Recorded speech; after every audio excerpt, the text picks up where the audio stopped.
Salut les gones, bienvenue dans le 8e numéro du Guncast. Alors bonsoir à tous, ça fait un petit moment qu'on ne s'est pas vu, surtout pour moi, hein. Moi, ma dernière émission, c'était quand? Ça devait être mi-février, quelque chose comme ça, donc loin de l'annonce qu'on attendait tous, hein. Je ne vais même pas détailler là-dessus, je parle bien sûr de celle de Bruno Genesio. Donc voilà, donc on se retrouve ce soir comme quasi tous les lundis soirs à 21h30. Je dis quasi parce qu'on a pas mal de problèmes techniques, mais là ce soir on est là. Ce soir il n'y a aucun problème. Donc on se capte ce soir juste pour qu'on revienne tous ensemble sur l'actualité de l'Olympique Lyonnais. N'hésitez pas, vous, les auditeurs, à réagir sur Twitter ou directement sur le chat du stream sur Twitch. On lira vos commentaires et on va pouvoir réagir avec vous tous ensemble. Pour m'accompagner ce soir, j'ai trois invités de marque, trois invités que j'adore avoir avec moi. Je vais tous vous les présenter tout de suite. Ce soir, j'ai co-animateur de cette émission, donc chroniqueur d'un soir, Max. Salut Max, ça va frérot? Salut, ça va? Ouais, il fallait remplacer notre cher Olimas qui, au dernier moment, nous a fait faux bond. Donc, je suis présent pour apporter mon avis ce soir. Donc Olimas, si tu nous entends, on te voit, on retient, on sait que voilà, on se sait, voilà. Non, mon deuxième invité pour ce soir est fondateur de Demi-Volée, c'est Yaman. Salut Yaman, ça va frérot? Salut, ça va très bien et toi? Bah écoute, ça va, merci. Tranquillou. Merci à toi aussi. Et mon troisième invité, je crois que c'est sa première avec nous, en tout cas c'est sa première avec moi. Il est supporter de foot lyonnais et également de foot écossais. Alors ça c'est original. C'est Loïs. Salut Loïs, ça va? Ouais, bonsoir, c'est en effet ma première avec toute l'équipe de manière générale. Je remplace Sandokan en termes de spécialiste de la subposition, mais vous inquiétez pas, je n'ai pas de shit opinion comme lui, ça va être très très bien, vous inquiétez pas. Ah bah Et ça, ça promet. je me fais moins insulter aussi sur Twitter, c'est bien. Au moins, on peut le dire que Bertrand Traoré sera un peu plus tranquille ce soir, puisque Sandokan n'est pas là. Oh là là, j'ai des couteaux aiguisés aussi, hein, faut pas croire. Bah, c'est ça qu'on veut, c'est ça qu'on veut. Loïs, est-ce que je peux te poser une question à caractère personnel qui n'intéressera personne sauf moi? Je t'en prie. T'as un micro? Un bon micro? Parce que... Ah, parce que ça s'entend très très bien, franchement. Je Ah bah trouve. T'es le seul à avoir un super micro ici, c'est grave. disons que il y a Je vois que quand Max. quelques mois, je faisais des émissions sur Tout le monde s'en fout, sur le foot écossais, donc j'ai investi dans un micro qui soit à peu près potable. Donc c'est Ah pour ça. ouais, bah oui, bah on est une grande famille. Ah ouais, Ah, d'accord. Bon, écoute, l'amour du football. on en parlera après. Ça marche. Donc, juste avant de commencer, je vous dis le programme parce que j'ai carrément zappé de vous expliquer enfin, les sujets qu'on va aborder ce soir. Donc, émission comme d'habitude divisée en 3 points. Le premier point sera simplement un retour sur la victoire à Bordeaux vendredi soir. Donc, on gagne 3-2. But de Memphis Depay à la 14e. On prend quand même 2 buts d'affilée en 4 minutes de Jimmy Briand, l'ancien lyonnais, et Nicolas Depréville. Maxwell Cornet égalise à la 67e. Jovanovic prend un carton rouge à la 73e pour un petit fuck-off à l'arbitre qui passe pas. Et comme d'habitude, celui qui vient nous sauver, celui qui nous a sauvés pour la toute première émission qu'on a fait avec le Guncast pour le derby et qui nous sauve encore une fois à Bordeaux, Moussa Dembélé, comme d'habitude notre sauveur qui était sur le banc et qui rentre pour planter. But assez chanceux, mais ça passe quand même. Donc, ce sera en premier point. Le deuxième point, on va revenir sur le mercato, sur les coachs qui peuvent arriver, sur les joueurs qui peuvent arriver, les joueurs qui peuvent partir. On va en discuter tous ensemble. Et en troisième point, on va simplement faire une petite preview sur la rencontre qui arrive, à savoir Lille. Donc, deuxième contre troisième. Lille qui est sur une très très bonne lancée. Va falloir les taper. Heureusement qu'on les joue à la maison. Ça peut peut-être nous porter chance ou pas. C'est vrai que l'OL est bon à l'extérieur. Voilà, donc on va simplement faire ça ensemble, les gars. Je vous propose qu'on rentre directement dans le vif du sujet. Victoire à l'extérieur à Bordeaux, 3-2 contre une équipe assez relou à jouer, mais au final, c'était pas un match super intéressant dans le jeu. Je vous ai déjà fait le résumé, les gars. Je vous sors même le 11 si vous voulez. Lopez au cage, Denayer Marcelo dans l'axe, Tété à droite, Dubois à gauche, Aouar Ndombele devant la défense, Terrier, Fekir, Cornet et Memphis Depay seul en pointe. Voilà, voilà, bah les gars, libre à vous. Qu'est-ce que vous avez pensé de cette rencontre? Max, tiens, je vais t'interroger en premier. Est-ce que t'as pas l'impression que l'annonce du départ de Genesio, ça a provoqué quand même quelque chose de positif au sein de l'équipe? Ah, clairement, pour moi, c'est un élément déclencheur. Déjà, on avait vu le match d'avant c'était contre Angers, il me semble. L'équipe était quand même bien plus concernée. Et surtout, on remarque au-delà de l'équipe, parce qu'il y a des joueurs qui étaient, même quand ça n'allait pas pendant ces quelques mois, des joueurs comme Terrier, Dubois arrivaient à sortir des belles prestations. Mais il y a surtout un joueur qu'on revoit là depuis que Genesio a annoncé qu'il arrêtait à la tête de l'OL, c'est Oussem Aouar qui a réalisé un très très bon match. En tout cas, avec ballon vendredi soir, il y a toujours des problèmes dans la récupération, mais c'est pas son poste, c'est toujours pareil. Hein.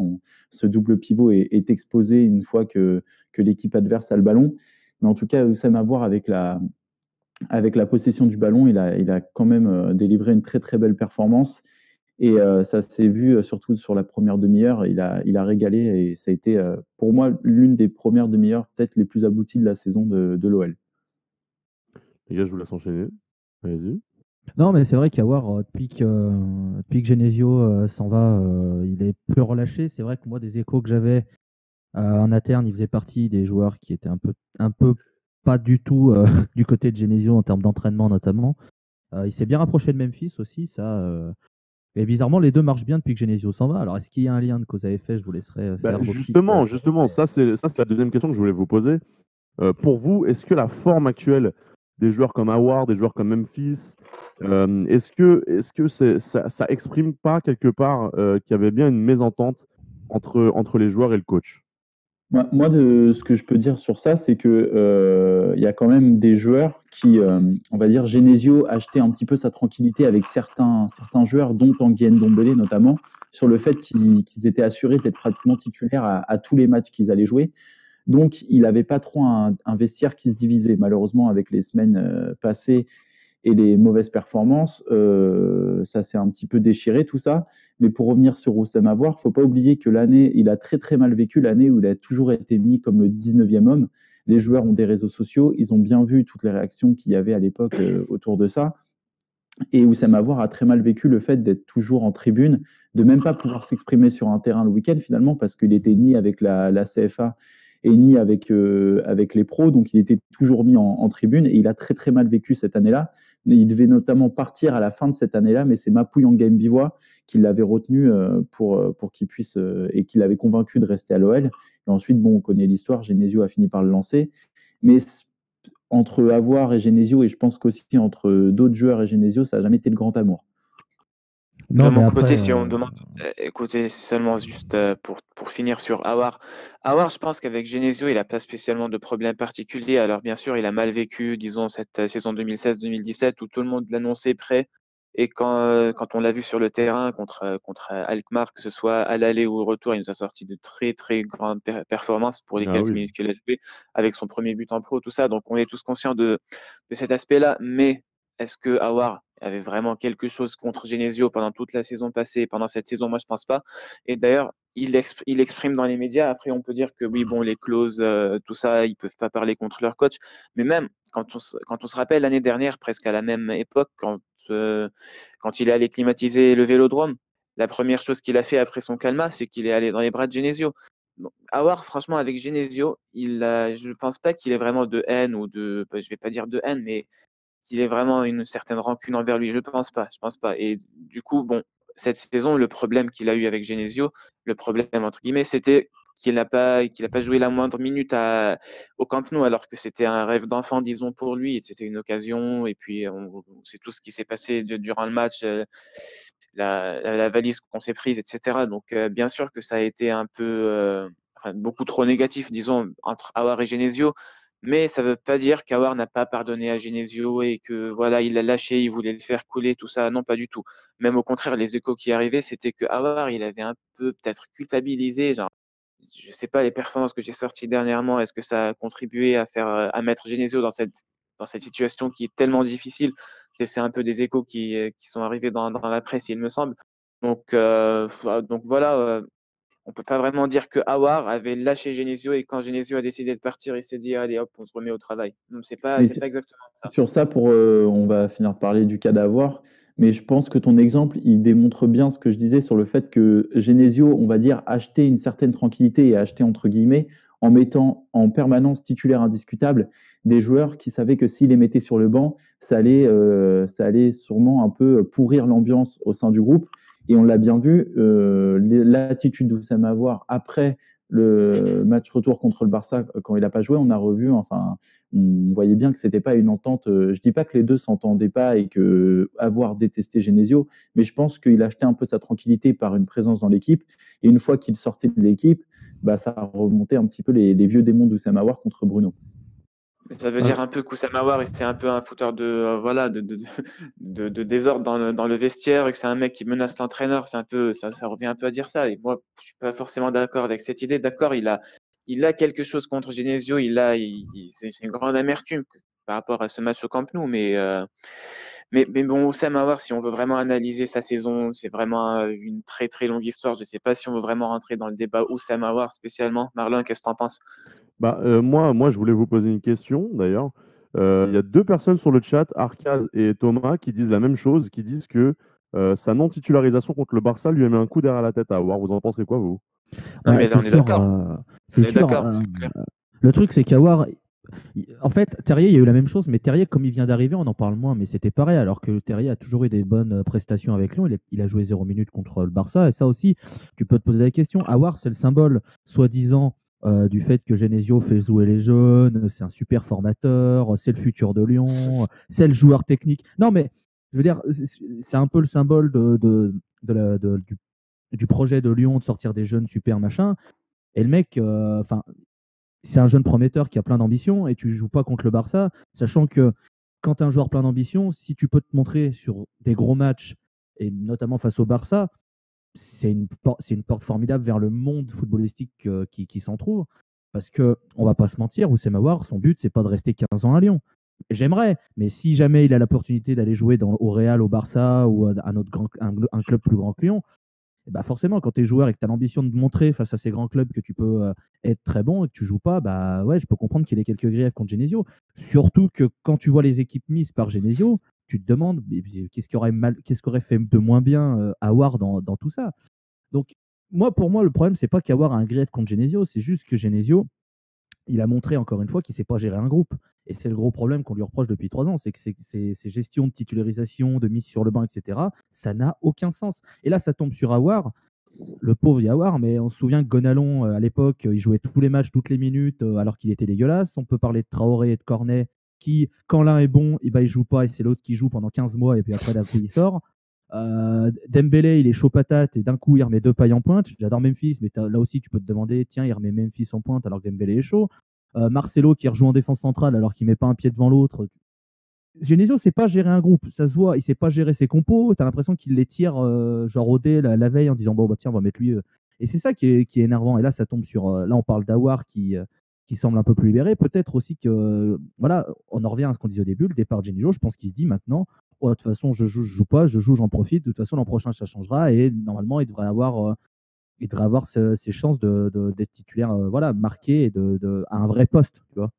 Et je voudrais rebondir rapidement sur ce que vient de dire Loïs. C'est vrai que depuis que Genesio est en place, on nous vend ce côté Genesio est un meneur d'hommes, il sait bien gérer ses hommes.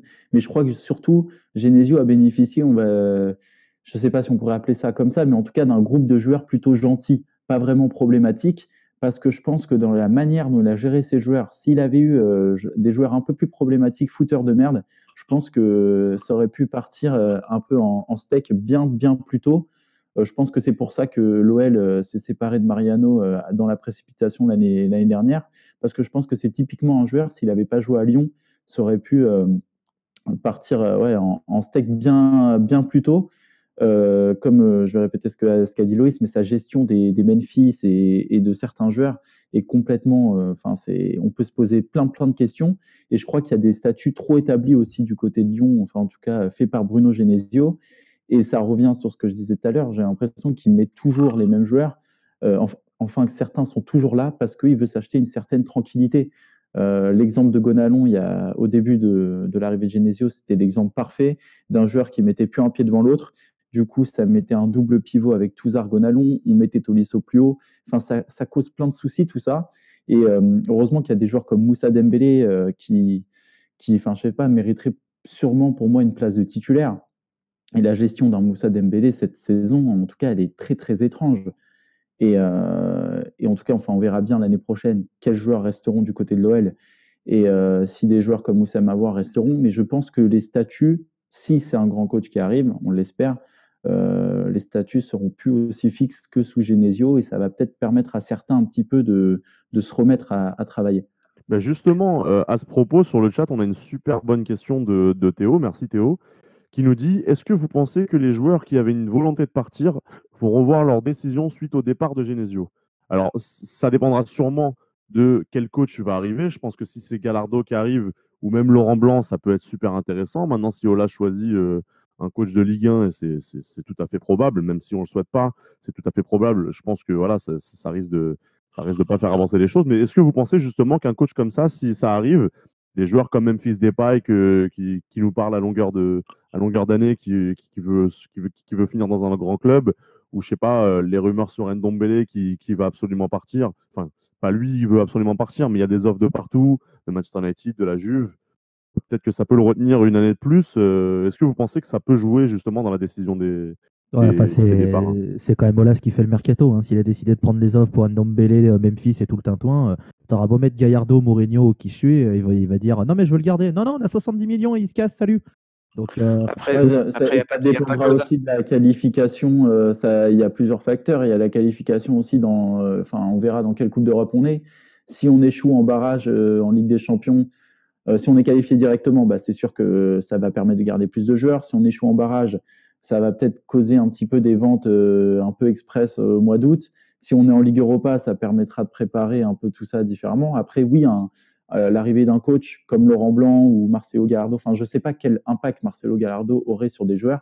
En tout cas, Laurent Blanc a un petit peu plus de vécu. Ça pourrait sans doute permettre à certains de se dire pourquoi pas si ils arrivent à parler avec le coach, qui sont responsabilisés avant le début de la préparation.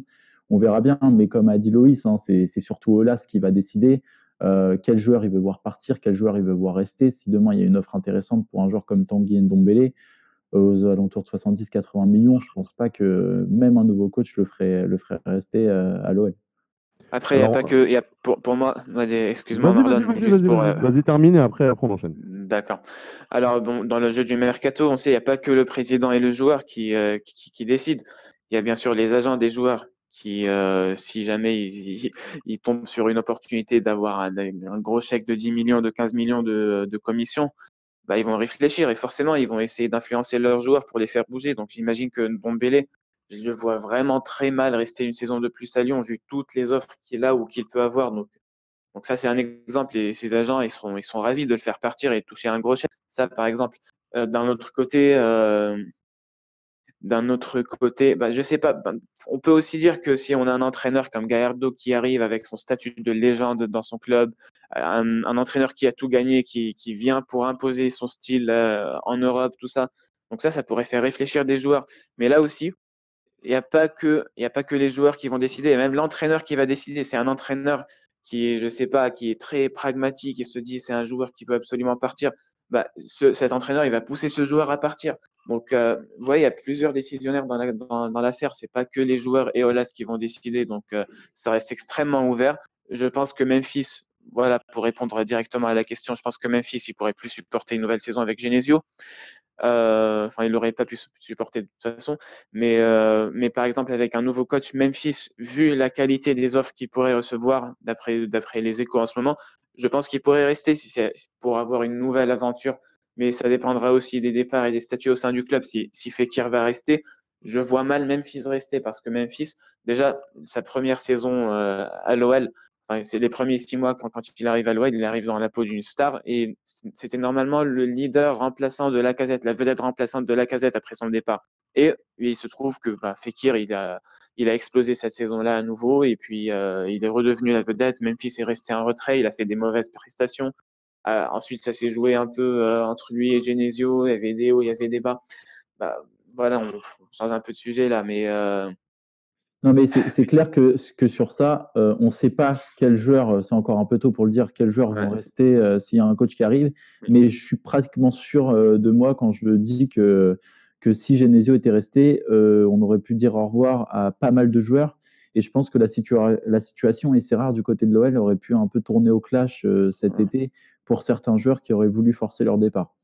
Alors, on va avancer dans le programme puisque vous parlez beaucoup de mercato et ça tombe bien puisque c'est un peu la deuxième partie de notre émission. Juste avant de changer de sujet, j'aimerais juste vous demander une dernière chose à propos du match contre Bordeaux.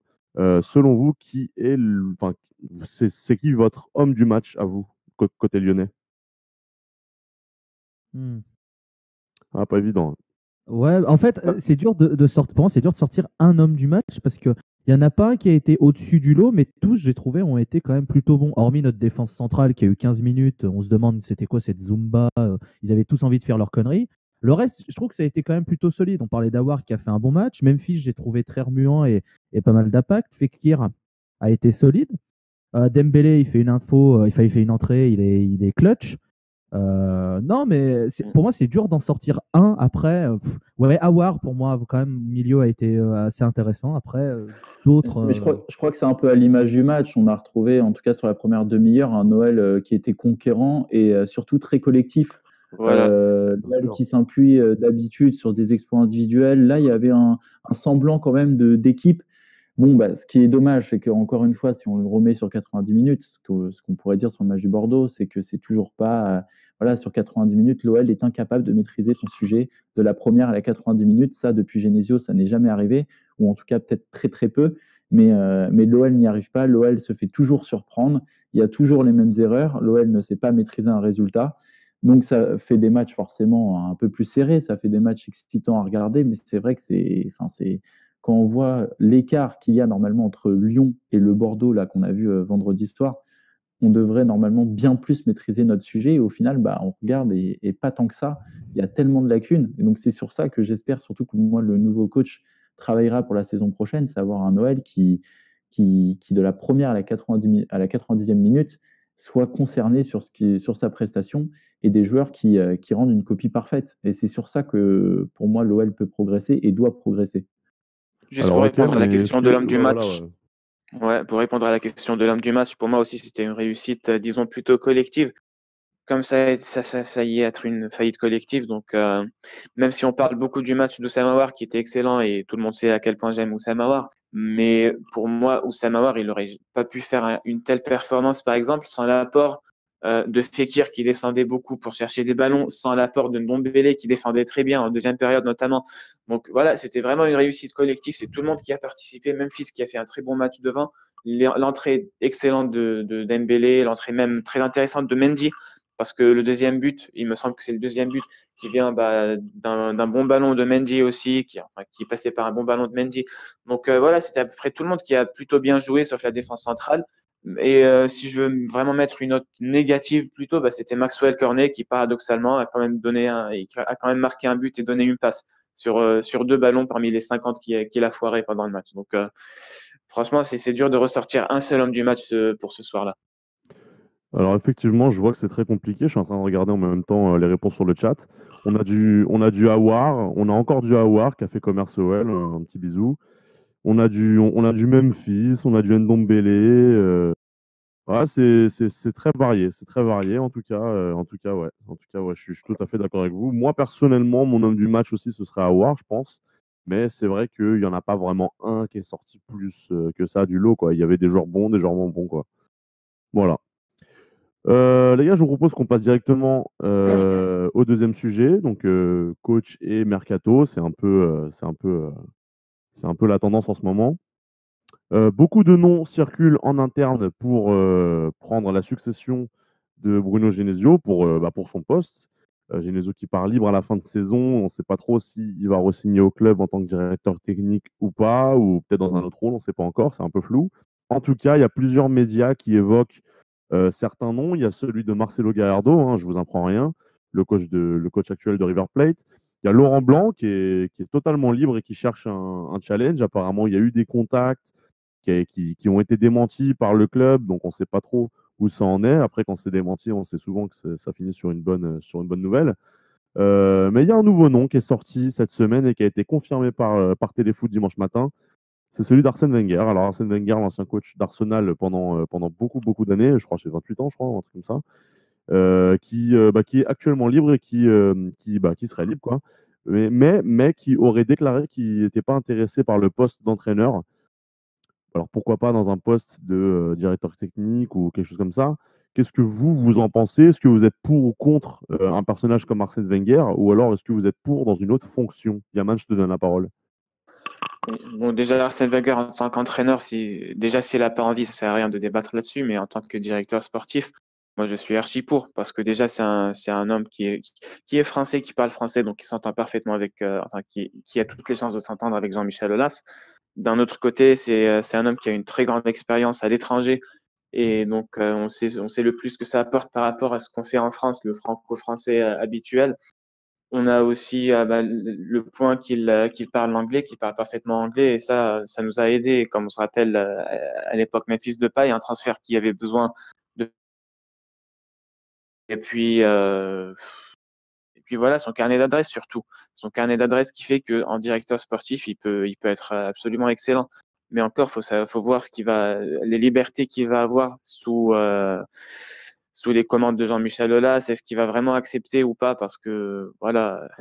Et limite, les deux personnages, ils ont le même âge, donc c'est sûr et certain que Arsène Wenger ne va pas accepter de se faire manipuler par Jean-Michel Aulas.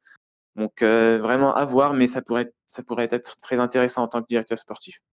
La vraie question, excuse-moi, la vraie question, et pour le coup, il y a des gens sur le chat qui ont soulevé un peu ce lièvre en disant que le coach qui va arriver, alors c'est bien, il y a sûrement un nouveau coach qui va arriver, ce sera peut-être même probablement un bon coach, mais est-ce qu'il sera aussi libre que ça avec Jean-Michel Aulas sur son dos?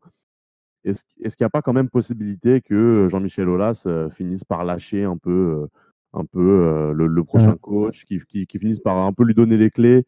Vas-y mon gars, fais ce que tu as envie de faire, prends les joueurs que tu as envie de prendre. Ce qu'il faudrait déjà pour le nouveau coach, c'est que Florian Maurice soit directeur sportif. Moi, je milite pour que ce soit lui qui soit directeur du sportif et qu'il ait l'opportunité d'avoir une vraie cellule de recrutement autour de lui.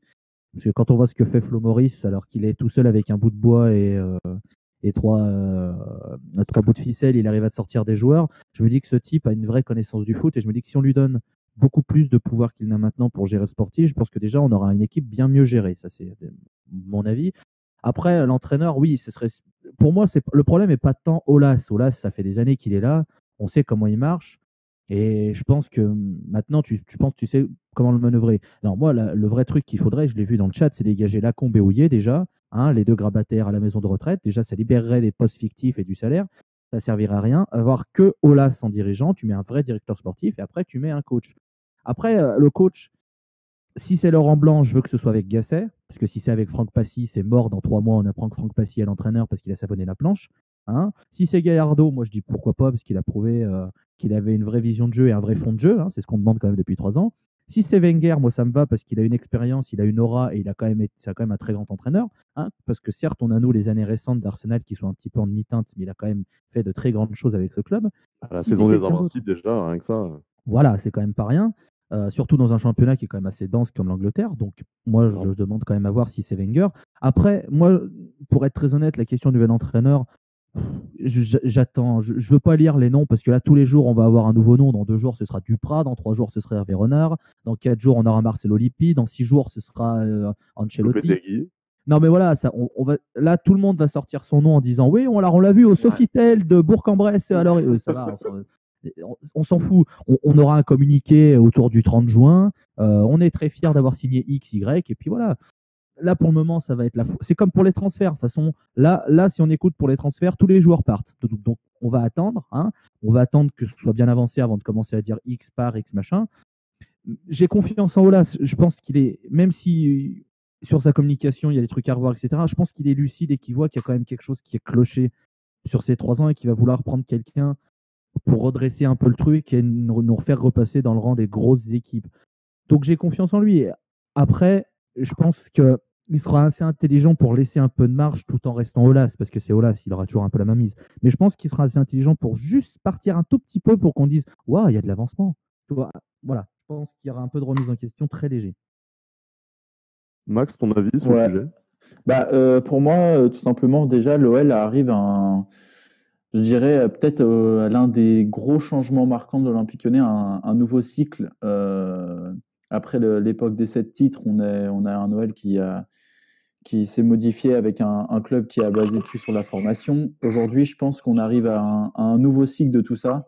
Jean-Michel Aulas voit que le 100% lyonnais a atteint sûrement ses limites, qu'il faut amener de la fraîcheur et de l'expérience d'ailleurs. Alors, comme a dit Loïs, à juste titre, on va avoir plein de rumeurs sur plein de coachs. La rumeur Arsène Wenger, bon, personnellement, après, peut-être qu'il arrivera et on pourra se moquer de moi, mais j'y crois pas du tout. Pour moi, Arsène Wenger a peut-être plus l'ambition d'aller chercher une nation. L'Olympique Lyonnais, c'est un club sur lequel il aura sûrement pas des résultats immédiats, en tout cas. Et je suis pas sûr qu'il ait la patience, ni surtout, l'âge et l'envie de vouloir construire quelque chose sur plusieurs années avec un nouveau club hors Arsenal. Donc ça me semble un peu compliqué. Après, il y a plein de pistes qui sont évoquées, qui vont être encore évoquées. Euh, Personnellement, si j'aurais une préférence sûrement sur Blanc ou Gallardo, ça dépend desquels, mais bon, voilà, ça dépend de plein de choses. Ça ne dépend pas non plus que des coachs, ça dépendra aussi des joueurs qui auront à disposition, mais surtout, ça dépendra aussi du classement de l'OL à la fin de la saison. Ça ne sert à pas grand-chose de parler trop de la saison d'après. Il faut d'abord consolider la 3e place. Si on a la possibilité, même si ça va être très, très, très dur, d'aller la récupérer, la 2e place devant Lille, c'est pour ça que, on va évoquer le sujet à la fin, mais il faut absolument gagner Lille la semaine prochaine. Et parce qu'une place directe en Ligue des Champions, ça te permet de dire à un coach, écoute, là, on est en Ligue des Champions, tu te ramènes et tu peux direct travailler dans la cour des grands, on va dire. Donc, ça dépend surtout de ce résultat-là. Après, du coach, de la philosophie de jeu, etc., on verra ça pour plus tard. Je pense que ce n'est pas encore la priorité. Mais c'est clair que là, l'OL arrive à un changement de cycle et qu'il faut surtout je ne sais pas si c'est un gros nom, mais en tout cas, quelqu'un qui arrive avec des principes, des idées de jeu et quelque chose où on pourra avoir un Noël qui va quand même avoir une certaine évolution et surtout progresser parce que là, on a l'impression de stagner depuis quand même pas mal de temps. Et j'espère que Jean-Michel Aulas aura la décence de laisser un peu son entraîneur travailler cette fois-ci et de ne pas trop être omniprésent dans le sportif. C'est un très très bon dirigeant, mais dans le sportif, c'est pas son rôle. Donc, qui bosse pour créer une cellule sportive, que ce soit coach, directeur sportif, directeur technique, tout ce qu'il veut, très, très, très performante. Et surtout, qu'il emmène Bruno Genesio très, très loin de ce club, en Chine, où il veut, mais que Pini Zahavi nous sauve et nous l'emmène très, très loin, parce que s'il reste à l'OL, ça fait quand même très, très, très boulet pour la saison prochaine, quoi. Réponse après le match de Lille, donc dimanche soir, si tout se passe bien. En tout cas, on aura sûrement plus d'éléments de réponse. La situation de la saison pro pourrait se débloquer dans les jours qui viennent. Toujours selon Bilal Ghazi, notre fidèle serviteur de l'équipe, qui nous révèle une 2e rumeur, celle d'Eric Bailly, donc le défenseur central de Manchester United, qui pourrait remplacer Marcelo Guedes, qui serait plus le favori pour rester à l'OL. Petit bémol, il y a eu un petit fait de jeu qui s'est passé ce week-end, c'est qu'il a été aligné contre Chelsea ce week-end, donc déjà qu'il joue jamais. Là, il est aligné pour un match comme ça et il se trouve qu'il s'est blessé et ça peut être assez grave puisque les ligaments ont été touchés. Alors, ils ne sont pas fracturés, ils ne sont pas déchirés ni quoi que ce soit, juste touchés. Donc, c'est pas impossible comme je lis sur le chat. Mais voilà, il serait absent entre 6 et 8 semaines, donc va manquer la CAN, malheureusement pour lui, mais pourrait revenir pour la pré-saison à Manchester United. Donc, j'en conclus que c'est toujours possible. Maintenant, est-ce que l'OL va pas changer de piste? Ça pour l'instant, on n'en sait trop rien. En tout cas, c'est une rumeur intéressante. Je ne sais pas ce que vous en pensez. Est-ce que vous êtes pour ou contre? Et expliquez-moi pourquoi. Yaman, je te laisse commencer. Attends, avant Yaman, Ouais, vas-y. je voulais dire quelque chose parce que sinon après je vais l'oublier. Ouais. Mais c'est vrai que Eric Bailly, forcément, c'est un joueur qui a un énorme potentiel, d'énormes qualités. C'est typiquement, on va dire, les pistes que l'OL pourrait rechercher, c'est-à-dire des gros noms, mais pas totalement, mais qu'on connaît en Europe. qui sont un peu en difficulté dans leur club et que l'OL pourrait se dire un peu à la Memphis, se dire viens chez nous, tu auras du temps de jeu, tu vas pouvoir remontrer que tu n'es pas juste un potentiel gâché et jouer du côté de l'OL. Après, c'est quand même un joueur qui se blesse souvent, mais c'est clair en tout cas que la saison prochaine, il faut absolument au moins, il faut revoir pour moi 3/4 de la défense centrale. Jérémy Morel, je ne sais pas s'il est en fin de contrat cette saison, mais en tout cas, il faudra bien trouver un remplaçant à Morel. Marcelo Guedes, c'est pas possible. Faut même pas le laisser sur le banc. Faut le renvoyer en Turquie ou je ne sais où. Cette saison, il nous a coûté trop de buts. Alors, je sais bien qu'il n'est pas le seul responsable, mais son manque de vitesse, son manque de. Je sais pas, cette saison, il y avait trop de manques. Ça nous a coûté trop de buts. Et il faut absolument un défenseur central. Alors, je ne sais pas si ça sera Eric Bailly ou un autre, mais il faut absolument un défenseur central de qualité à côté de Jason Denayer parce que c'est avec une défense centrale que tu peux espérer aller loin en championnat, gagner des titres, obtenir quelque chose. Avoir un potentiel offensif, c'est très bien, mais sans défense, tu vas nulle part.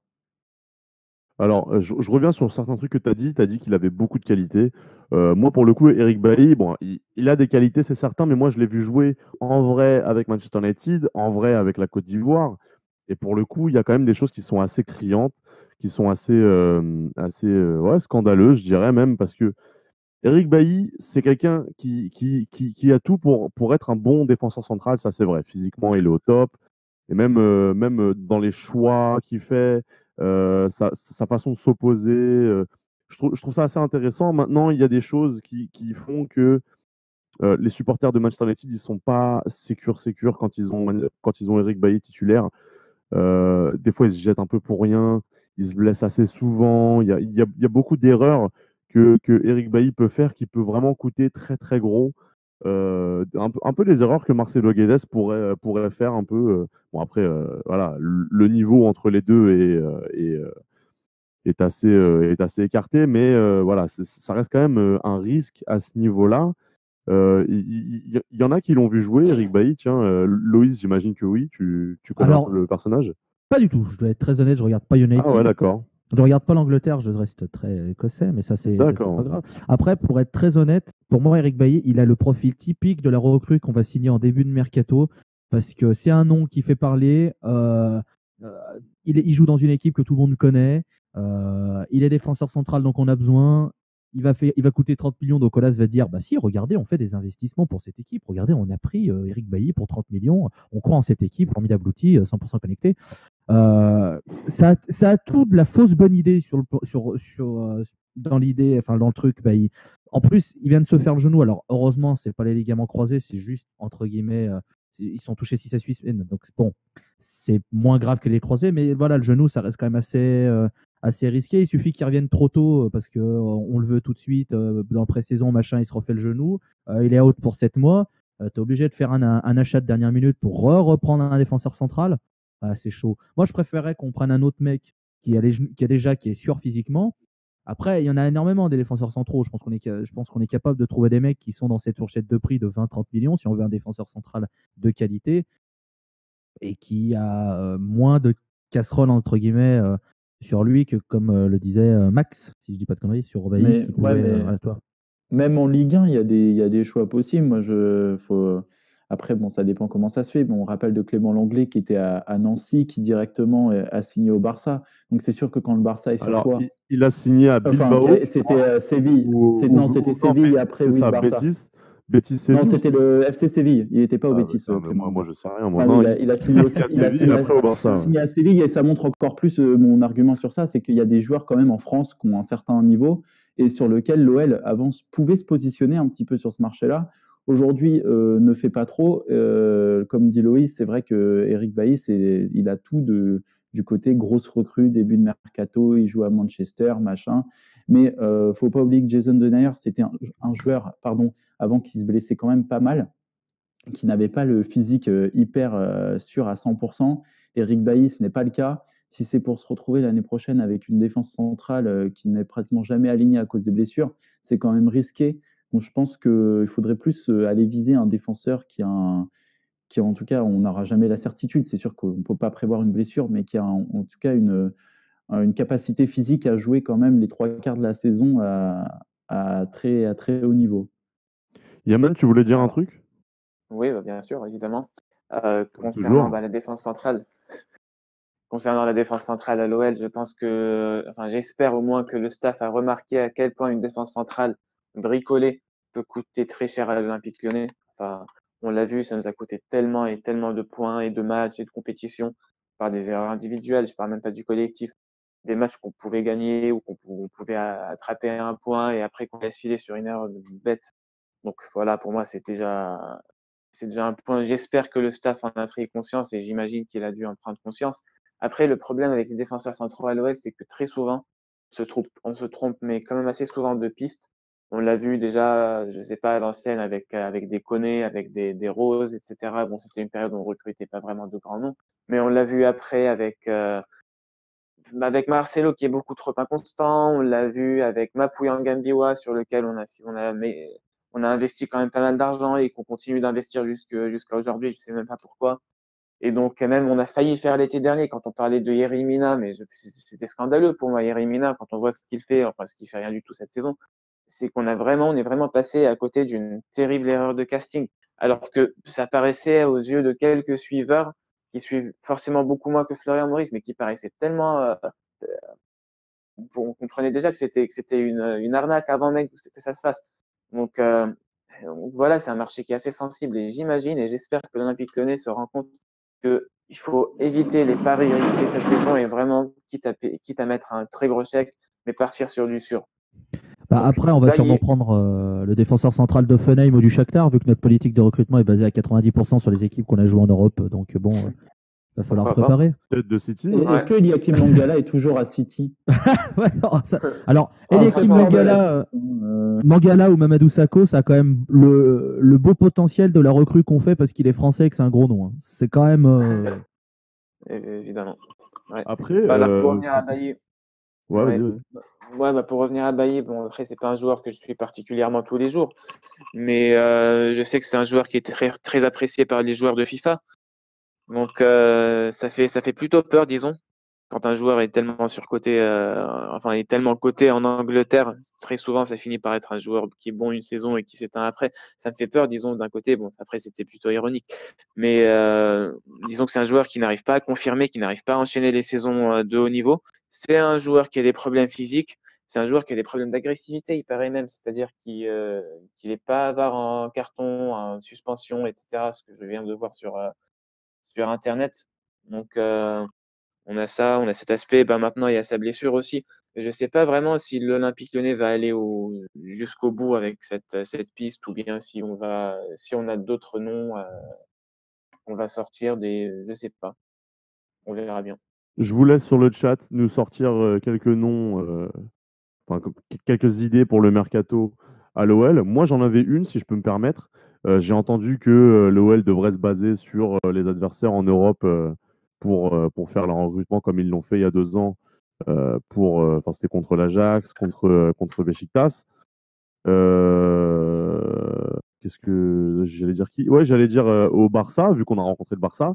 L'année prochaine, il y a un petit Denis Suarez qui va revenir de près d'Arsenal, alors qu'il joue pas du tout, mais pourtant c'est un bon joueur. Au milieu, ça peut être intéressant à l'OL. Je sais pas si vous connaissez un peu le joueur.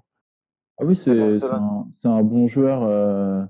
Techniquement parlant, c'est clair que c'est un Espagnol qui a quand même une des capacités techniques qui sont au-dessus de la moyenne. Après, il faudra voir l'utilisation faite par le coach.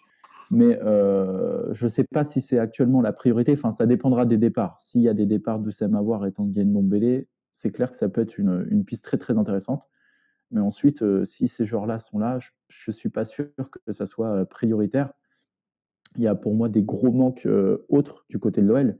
Je vais revenir sur la défense centrale très rapidement. Quand même, pendant des années, on a eu Samuel Umtiti qui a défendu tout seul. Il ne faut absolument pas que Jason Denayer, en plus, il n'a pas le niveau de Samuel Umtiti, mais qui devienne le Samuel Umtiti de maintenant. Quoi. Il faut absolument l'accompagner par un et même 2 défenseurs centraux de qualité pour qu'on ait aucun manquement à ces postes-là.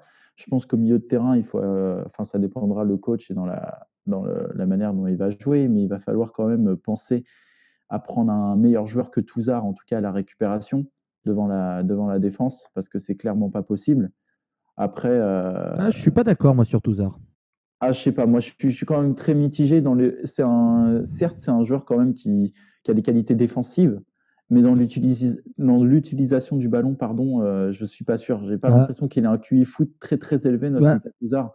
Et sur le banc, ok, mais en tant que titulaire, pour moi, il n'a pas le niveau.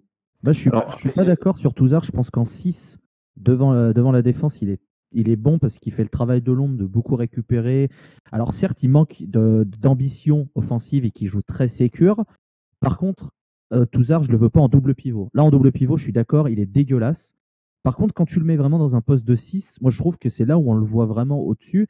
Et je demande à voir, tu vois, lui en 6 avec Aouar devant lui et un autre milieu de terrain, Ndombele ou quoi, on verra. Moi, je demande à voir ce que Touzard m'a beaucoup plu sur ce poste. Donc, à voir après comment le futur entraîneur voudra jouer, s'il le voudra, etc. Ça aussi, c'est quelque chose. Après, comme tu dis, ça dépend du coach. Je pensais à Laurent Blanc dans la manière de parler et de Lucas Touzard en 6. Je suis pas sûr que Laurent Blanc ait envie d'un profil à la Lucas Touzard quand il a connu Thiago Motta. Alors, je sais bien qu'on n'aura pas un profil à Thiago Motta à l'OL, c'est un peu trop demandé. Mais en tout cas, je pense qu'il va préférer sûrement un joueur qui a un profil technique plus important. Il y a des joueurs dans l'effectif de Lyon, au-delà des Tanguy Ndombele ou Sam Aouar. Je pense qu'un Maxence Cacré, quand même, pourrait espérer avoir un peu plus de temps de jeu. Diop, avec un peu plus de confiance, pourrait un peu plus s'enchaîner et montrer qu'il a des qualités. Donc, il y a des profils sur lesquels on peut faire confiance du côté de l'OL. Mais je pense qu'il y a surtout, au-delà de ça, un grand ménage à faire des joueurs moyens, des joueurs qui jouent trop souvent à l'OL, alors qui, pour moi, n'ont pas le niveau de l'OL. Je pense à Maxwell Cornet, je pense à Jordan Ferry qui va revenir de près, mais il faudrait bien qu'il revienne de près et qu'il ne retouche jamais le ballon avec un maillot de l'Olympique Lyonnais, parce que pour moi, il n'a rien à faire dans cette équipe, même sur le banc des remplaçants. Et donc, il y a quand même pas mal de joueurs moyens. Je pense aussi que ça ne sera sûrement pas la priorité du mercato, mais penser pour une fois aller chercher peut-être un gardien numéro 2 de qualité, au moins pour lui faire jouer les coupes, parce qu'on l'a bien vu cette saison. Quand Anthony Lopez s'est blessé, Gorgelin, tu tires, tu cadres, tu marques. Il n'y a pas de goal, ça ne sert à rien.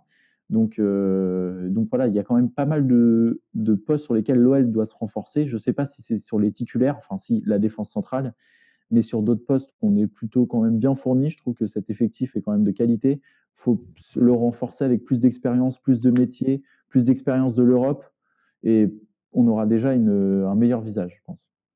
Alors juste avant qu'on passe au prochain sujet, j'avais parlé de Denis Suarez, et vous savez quoi, on a des nouvelles. Il a posté un communiqué comme quoi il a une pubalgie et que du coup, son traitement fait que c'est incompatible avec la compétition. Du coup, pas de foot pour lui pour le moment. Donc, c'est une idée qui tombe à l'eau très, très vite. J'ai demandé au chat de nous sortir quelques noms et j'en ai eu droit. Alors, j'ai vu beaucoup de Rugani. Alors, Daniel Rugani de la Juve, c'est validé pour moi à 1000%. J'ai même vu du Otamendi, j'ai vu du Koundé, du Lindelof, j'ai vu du Moussa Sakho. Moussa Sakho. Oh, c'est ça son prénom, c'est Moussa? C'est Mamadou. Ah, Mamadou, je suis en ouf. Du Mamadou Sakho, pourquoi pas. J'ai vu du Saliba de Saint-Étienne. Compliqué, ouais, compliqué. compliqué. J'ai vu du Under de la Roma, j'ai vu du Manolas aussi de la Roma. Non, mais par contre, si en défense centrale on veut quelqu'un, et je l'ai vu passer dans le chat et sur Twitter, si Marseille s'est confirmé qu'il y a des problèmes de finances, je veux bien aller chercher Bouba Camara. Hein. Grave. Ouais. Mais d'ailleurs. Mais Camara, ce ne sera pas notre titulaire, Camara. Ce ne sera pas un titulaire. Enfin, pas pour l'instant, disons. Après, je me souviens qu'il y avait un tweet il y a quelques semaines qui était sorti, comme quoi Florent Maurice il avait assisté au match Marseille-Guingamp ou Guingamp-Marseille, je ne sais plus. Tu avais tout le monde qui était là en train de dire ah là, c'est pour Camara, c'est sûr, hein, je suis content, hein, je sais pas quoi. Moi, j'avoue que quand j'ai vu ça, j'étais là, bon, c'est soit pour lui, soit pour Coco, soit pour Thuram. Donc, de toute façon. C'était Thuram, a priori. C'était Marcus Thuram. Ouais. Après, Marlon, moi, j'aurais bien aimé exprimer un peu mon avis sur tout ce qui a été dit, sur Touzard, etc. Vas-y. Ce sont mes collègues qui ont parlé. Donc, déjà, pour revenir sur Touzard un peu, si on veut retracer sa carrière à l'OL, comment est-ce que ça a commencé? Ça a commencé par une saison dans l'anonymat, disons. C'était sa saison d'arrivée. Il n'était pas spécialement bon en CFA. Après, il y a eu ce fameux Euro de U19, il me semble, où il s'est vraiment révélé. Et c'est la saison d'après, en profitant des blessures et des expulsions, des suspensions de Gonalon, qui s'est révélé au grand public et qui nous a tous bluffés par son niveau, par sa arme, disons, etc. Donc, c'est comme ça qu'il s'est révélé. Et pour être bien précis, c'était vraiment dans un rôle de bagarreur, disons. Donc, son seul rôle, c'est d'aller sur le porteur du ballon et le dévorer tout cru. Donc voilà, c'est comme ça qu'il s'est révélé. Et ce poste qu'il tenait à merveille. Après, il a commencé à être aligné dans un double pivot dégueulasse avec Maxime Gonalon, ce qui n'a absolument pas marché. On sait que, enfin, tout le monde sait que Touzard, c'est pas un relanceur à la Pirlo, c'est pas un dribbleur, c'est pas, voilà, c'est juste un bagarreur. Est-ce qu'il peut être utile dans ce rôle? Pour moi, oui, bien sûr qu'il peut être utile dans ce rôle, mais encore faut-il savoir l'utiliser, profiter au maximum de ses qualités et ne pas l'exposer à ses défauts. C'est-à-dire ne pas lui demander de faire des relances incroyables ou de porter le ballon pour sortir du pressing, parce que ça, il va jamais savoir le faire. Enfin, il peut s'entraîner, il peut progresser, mais ça va jamais devenir ses points forts, quoi. Enfin, a priori. Donc, pour moi, un coach qui vient, qui trouve Lucas Touzard, qui c'est pas un mec bavard, c'est pas un mec qui un fauteur de désordre dans un vestiaire, c'est pas un méchant mec, etc. Il est pas vraiment très prétentieux, tout ça. Donc, ça peut être un joueur utile, un profil utile dans un effectif qui peut même s'asseoir sur le banc peut-être et qui est, pour l'instant, rappelons-le, capitaine de la sélection espoir. Donc, c'est quand même une certaine valeur dans le jeu et une valeur marchande aussi. Donc, ça peut être un joueur utile. C'est toujours bien d'avoir des joueurs comme ça dans l'effectif, mais il faut savoir l'utiliser, chose que Genesio, on a bien constaté qu'il n'arrive pas vraiment à le faire de manière optimale.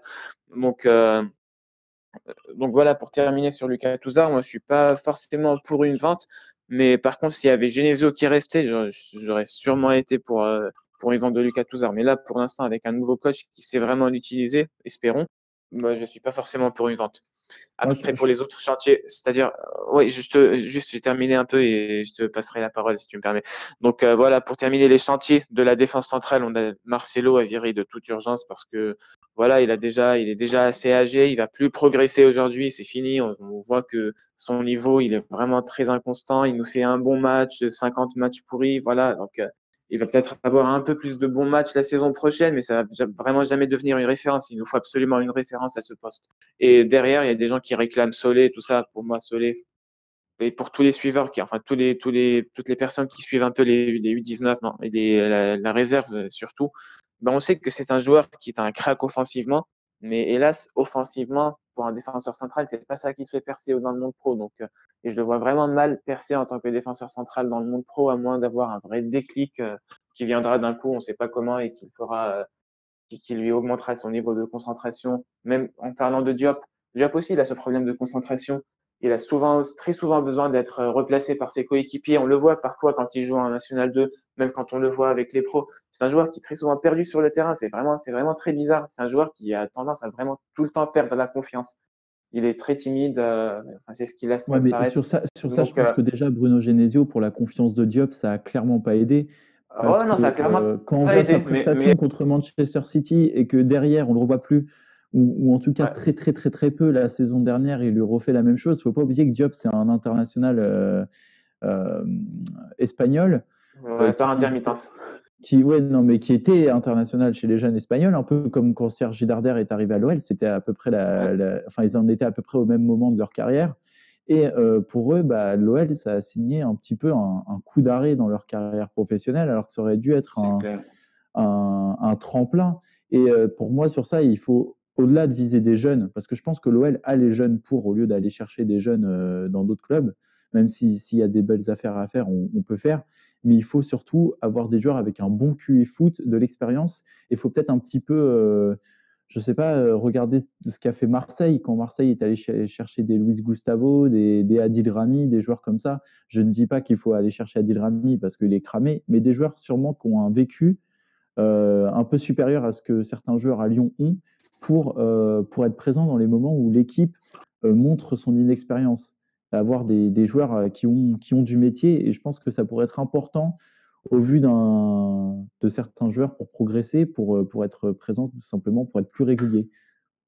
Alors en parlant de joueurs qui ont du métier, on va terminer là-dessus les gars parce qu'on n'a pas beaucoup de temps. Selon Bill El Ghazi, comme d'habitude, le latéral gauche brésilien, latéral droit d'ailleurs, plutôt Raphaël, qui était sur le départ depuis cet été, qui aurait peut-être dû partir d'ailleurs l'été dernier, devrait finalement prolonger à l'OL pour 2 ans. Et en même temps, il y a une info qui est sortie aujourd'hui, info confirmée par Di Marzio, qui travaille chez Sky Sports Italia, entre autres. Napoli va formuler une offre pour Ferland Mendy de 40 millions d'euros.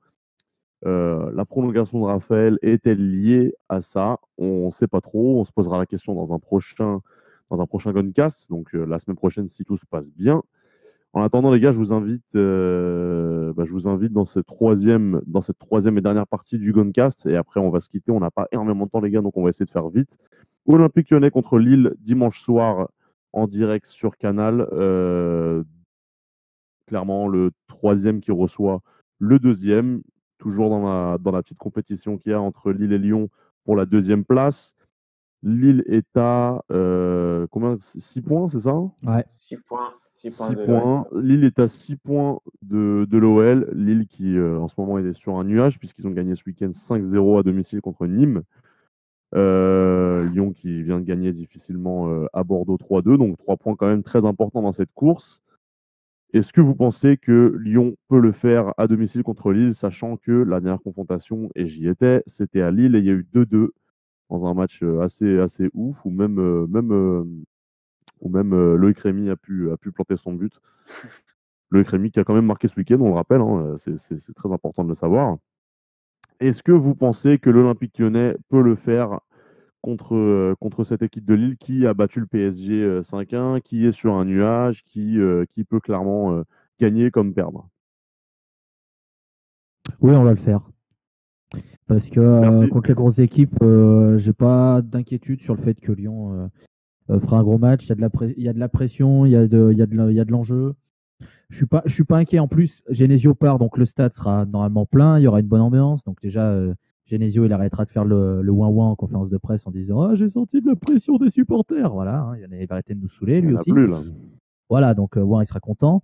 Les joueurs, ils savent que s'il faut un gros match, ils se montreront et que s'ils veulent partir cet été, ce sera important. Tu peux revenir à 3 points et mettre un peu de pression à Lille, qui est une équipe qui ne connaît pas ses fins de saison sous pression et qui peut-être, comme on dit, choke, hein, comme Chokic, hein, ils peuvent réussir à perdre des points et Lyon finir fort. C'est un tournant, c'est un vrai tournant. Je pense que Lyon aura les capacités de le faire. Par contre, si Genesio est intelligent, t'essaies de jouer un peu plus bas que d'habitude, parce que s'il décide de faire des grands ballons pour Pépé devant, on va en prendre 4, hein, parce que Marcelo avec sa caravane, il va pas pouvoir couvrir. Hein. Je suis assez d'accord avec ce que dit mon collègue. Voilà, exactement. L'OL qui a battu le PSG, qui a battu City, qui a tenu un nul à domicile contre Barcelone. C'est pas Lille qui va être impossible à surmonter, si vous voyez un peu.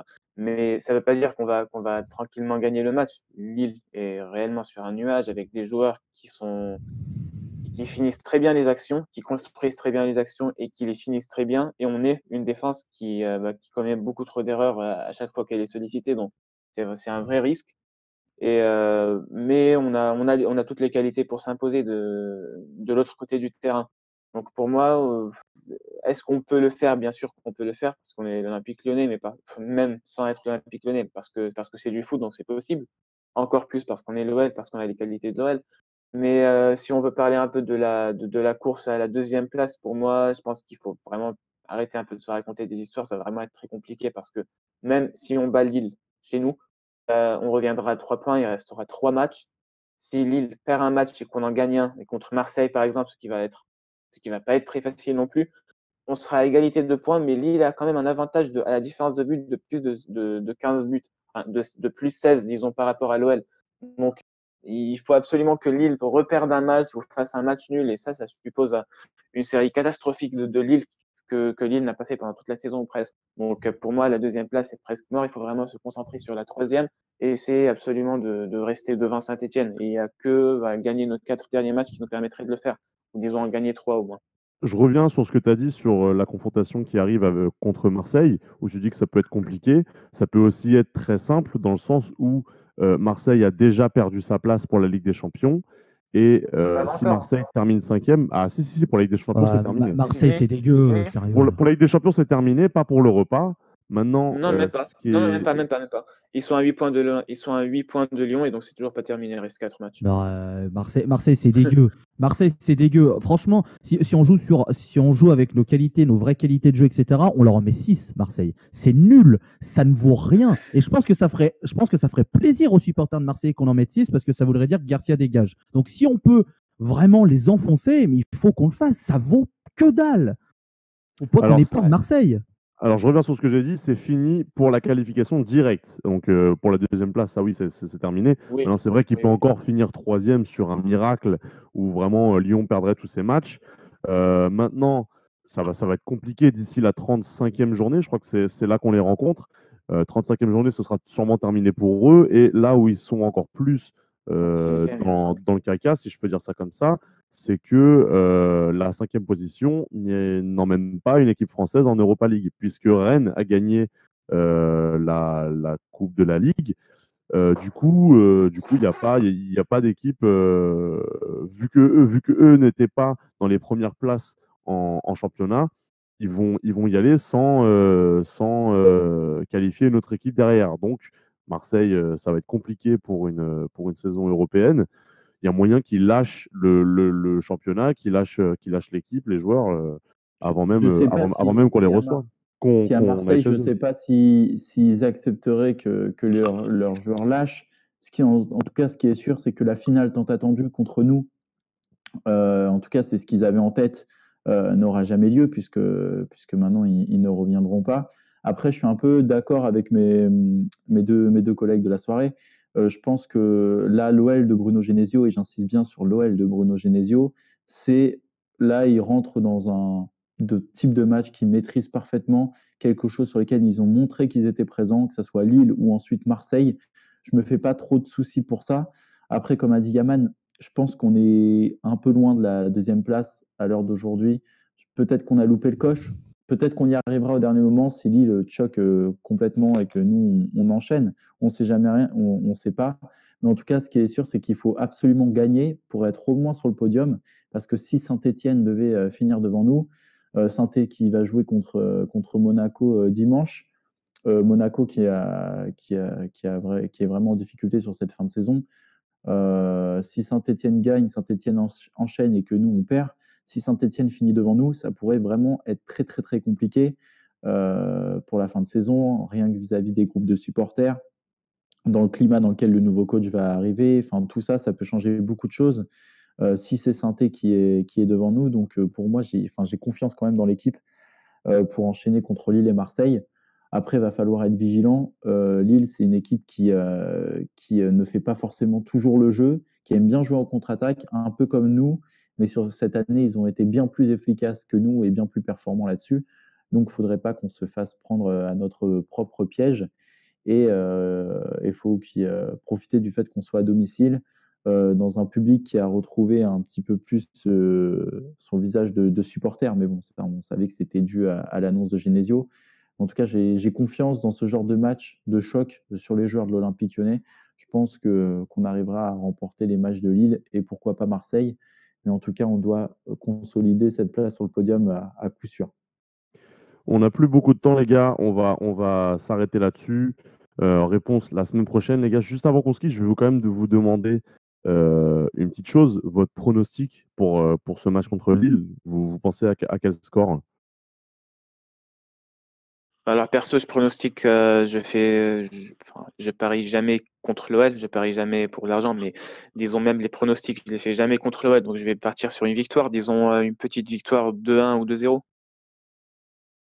2-1, 2-0, ouais, Max.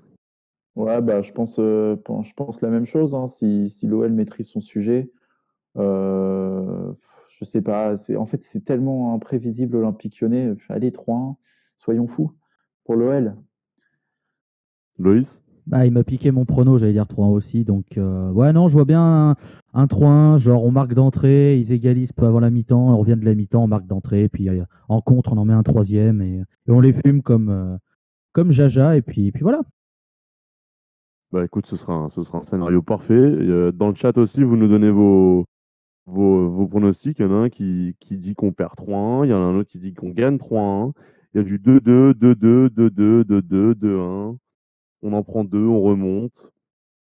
Pourquoi pas, pourquoi pas. En tout cas, on espère tous ensemble que le scénario soit bien pour qu'on puisse non seulement voir du foot, mais en même temps un bon résultat pour l'OL. Les gars, on va se quitter là-dessus. C'est la fin de ce 8e numéro des Guncast. Merci à vous d'avoir été là pendant toute l'émission. Je vois beaucoup de noms qui étaient là au début dans le chat et qui sont encore là. Merci à vous d'être restés. Merci à mes invités du soir, Loïs, Yaman et Maxime. Les gars, vous revenez quand vous voulez. De toute façon, Maxime, voilà. Moi, je reste là. Moi, Bah ouais, je suis là, tu me diras. je reste Ouais. là, je bouge pas. Donc, on n'est pas prêt de s'en débarrasser. Merci à vous, les gars, d'avoir été avec moi. Et puis, d'ici là, on se dit à la semaine prochaine pour le 9e numéro du Guncast. Et d'ici là, à bientôt. Ciao. Salut à tous. Au revoir.